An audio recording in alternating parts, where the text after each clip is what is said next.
Hello guys, नमस्कार। Canvas ब्लगमा स्वागत छ। म हुँ भूपेन्द्र भीम क्यानभास। यति बेला तीन बहिनी युवा क्लबको दोस्रो वार्षिक उत्सव सफल पार्नका लागि आमा समूह, बुवा समूह मेला बस्न आउँदै हुनुहुन्छ। हेरौँ, यो दृश्य अति नै रमाइलो छ। आज नयाँ वर्ष 2082 को पहिलो दिन सबैजनालाई नयाँ वर्ष 2082 को पावन अवसरमा हार्दिक मङ्गलमय शुभकामना व्यक्त गर्दै यहाँहरूलाई यो दृश्य देखाउन गइरहेको छु। त्यसर्थ तपाईहरुलाई अवश्य पनि देश विदेशबाट हेर्नुहुनेछ भन्ने पूर्ण आशा एवं विश्वास राखेको छु। साथै कृपया यस भिडियोलाई जस्तो लाग्छ त्यस्तै सल्लाह सुझाव र प्रतिक्रिया दिन नभुल्नुहोला भन्ने पूर्ण आशा एवं विश्वास राखेको छु।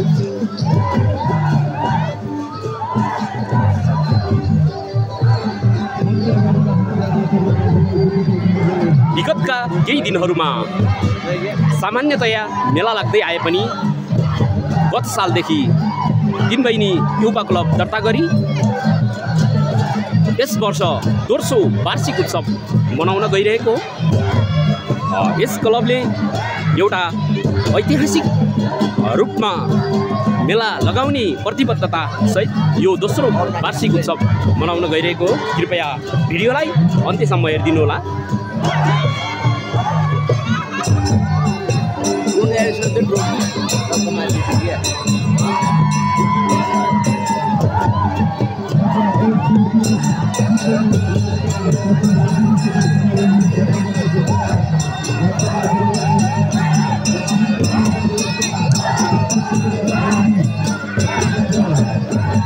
बुवा समूह र आमा समूहको संयुक्त झाँकी प्रदर्शन भइरहेको छ।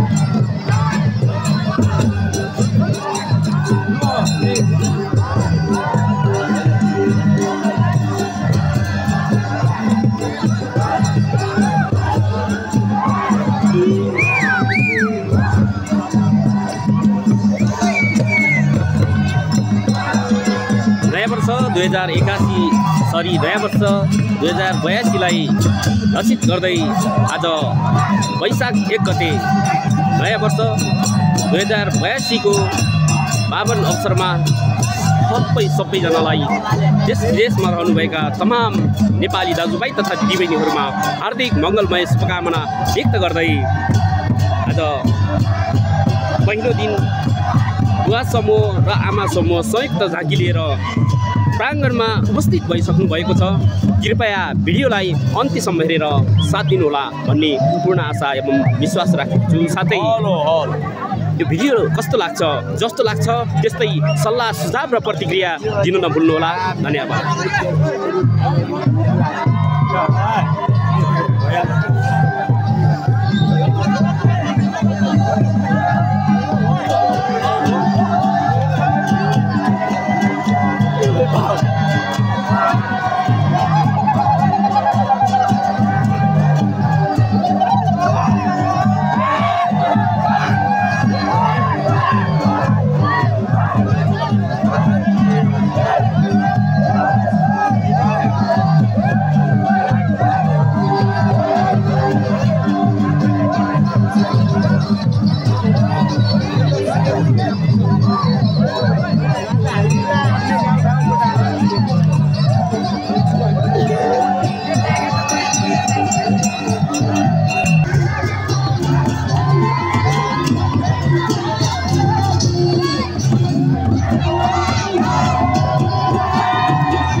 नयाँ वर्ष 2082 को पावन अवसर पारी यस मुसिकोट नगरपालिका 8 गोर्खानी दसुनबारीले नयाँ वर्ष मनाउन गइरहेको छ।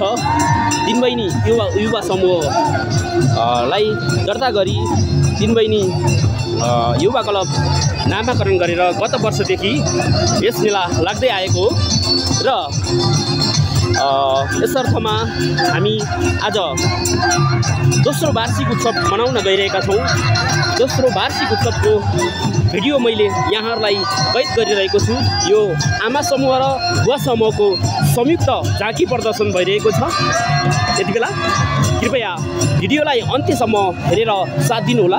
साथै यस भिडियोलाई धेरैभन्दा धेरै सेयर गरेर सम्पूर्ण नेपालीमा पुर्याउन सहयोग गर्नुहोला भन्दै भिडियो जस्तो लाग्छ त्यस्तै सल्लाह सुझाव र प्रतिक्रिया दिन नभुल्नुहोला। धन्यवाद।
कृपया हन्डावालको बात गरिदिनुहोस्।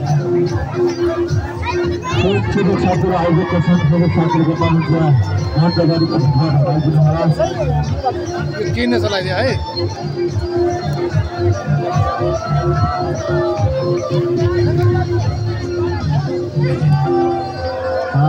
हाम्रो कार्यक्रमलाई सफल र सफल बनाउनको लागि सांस्कृतिक समूहतर्फ श्री लालिगुराँस महिला समूह मुना पाठ लसुनबारी र लसुनबारीको बाल समूह हाम्रो कार्यक्रमलाई सफल र सफल बनाउन हाम्रो कार्यक्रमको अगाडि उपस्थित भइसक्नु भएको छ। उहाँहरूलाई हामी हार्दिक धन्यवाद ज्ञापन गर्न चाहन्छौँ। हामीलाई मौसम प्रतिगम भएर हाम्रो कार्यक्रमलाई अलिकति अस्तव्यस्त जस्तो बनायो, तर पनि यस पानीले पानी नभनी आफ्नो जोस जागेर आफ्नो कला प्रदर्शन गर्न यहाँहरू हाम्रो कार्यक्रम अगाडि उपस्थित हुनुभयो। यहाँहरूलाई हामी हार्दिक धन्यवाद ज्ञापन गर्न चाहन्छौँ। त्यसै गरी जागरण महिला कृषि समाजको टिम पनि हाम्रो कार्यक्रम स्थल नजिकै आइपुग्नु भएको हामीलाई जानकारी प्राप्त भएको छ। उहाँहरूलाई पनि आफ्नो प्रस्तुति लिएर यस कार्यक्रमको मैदानमा उपस्थित भइदिनुको लागि हामी सादर निमन्त्रणा गर्दछौँ।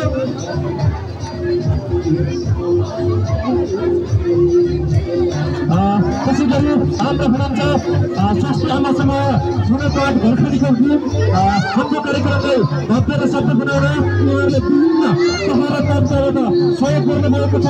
उहाँहरूको साथ सपोर्ट माया अनि सधैँभरि रहिरहोस्। उहाँहरूलाई नयाँ वर्ष 2082 सालको हार्दिक मङ्गलमय शुभकामना पनि हामी आयोजक व्यक्त गर्न चाहन्छौँ। हाम्रो कार्यक्रमलाई भव्य अनि सफल तरिकाले समापन गर्नको लागि विभिन्न तह र तन्त्रबाट आर्थिक सहयोग गर्नुहुने, भौतिक सहयोग गर्नुहुने स्थानीय लगायत सम्पूर्ण वडावासी लगायत सम्पूर्ण महानुभावहरूमा हामी हार्दिक धन्यवाद ज्ञापन गर्न चाहन्छौँ र उहाँहरूलाई साथै यो वर्ष 2082 सालको हार्दिक मंगलमय शुभकामनाहरू व्यक्त गर्न चाहन्छौँ।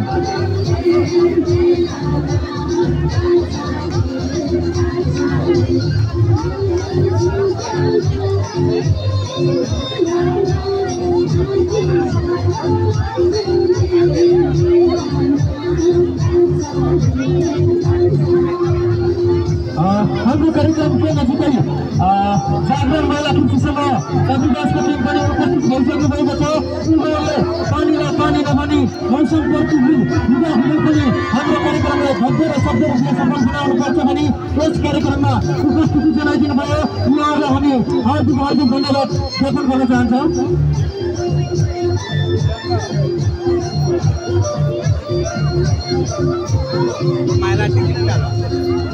देखिन नै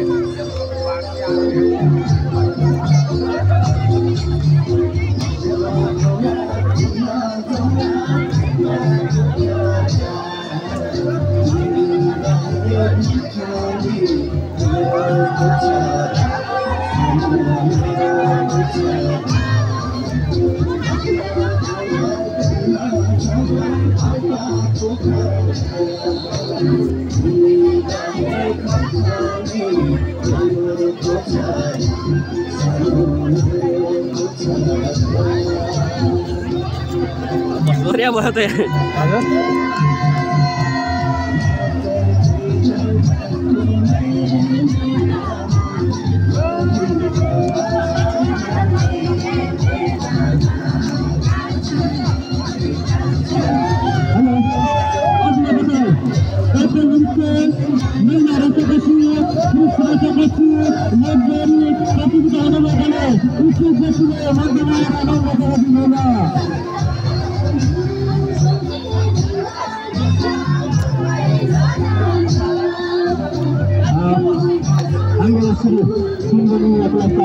सल्लाहकार आदरणीय व्यक्तित्व भूपेन्द्र बुढानगर क्यानभासको हुनुहुन्छ।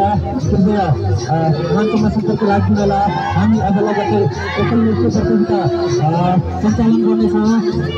हाम्रो कार्यक्रमलाई भव्य र सफल यस 3 महिने युवा क्लबले गत वर्षबाट लगाउँदै आएको मेला चैत्र 25 गते उद्घाटन भएको थियो र चैत्र 25 गतेदेखि महिला भलिबल पुरुष भलिबल खेल्दै यहाँसम्म पुग्नु भएको थियो। आज अन्तिम दिन अर्थात् नयाँ वर्ष 2082 को आज 1 गतेलाई लक्षित गर्दै यहाँका आमा समूह, बुवा समूह, विभिन्न ठाउँबाट पाल्नुभएका खेलप्रेमी मित्र, खेलाडी प्रेमी मित्रहरू, दर्शक मित्रहरू सम्पूर्ण यहाँ उपस्थित हुनुभएको छ। यस मेलालाई सफल पार्नको निम्ति तसर्थ आज थोरै वर्षाको कारणले केही मेलामा समस्या आइरहेको छ। सम्भवतः अहिले अलि हल्का भइरहेको छ, वर्षा कम हुँदै गइरहेको छ। अन्तिम खेल बाँकी नै छ। प्रथम र द्वितीयको लागि अब लगत्तै यस नृत्य समाप्त भए लगत्तै त्यो खेललाई सुचारू गर्नेछौँ र यो भिडियोलाई जस्तो लाग्छ त्यस्तै सल्लाह सुझाव र प्रतिक्रिया दिन नभुल्नुहोला। धन्यवाद।